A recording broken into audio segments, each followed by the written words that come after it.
తప్పు ఉంది, రైట్ ఉంది.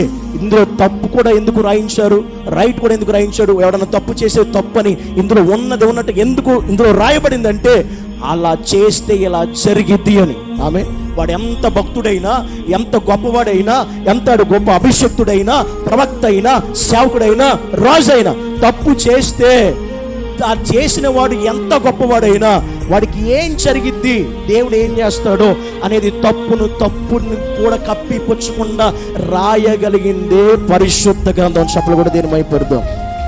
దాచిపెట్ల, ఏది దాచిపెట్ల, ఏది కవర్ చేయలా.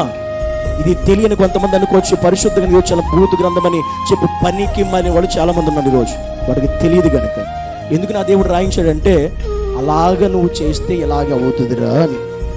ఇలా కవర్ చేయట్లా, కప్పట్లా, కవరింగ్లు ఏమి లేవు, ఎక్కడ అంతా ఓపెన్.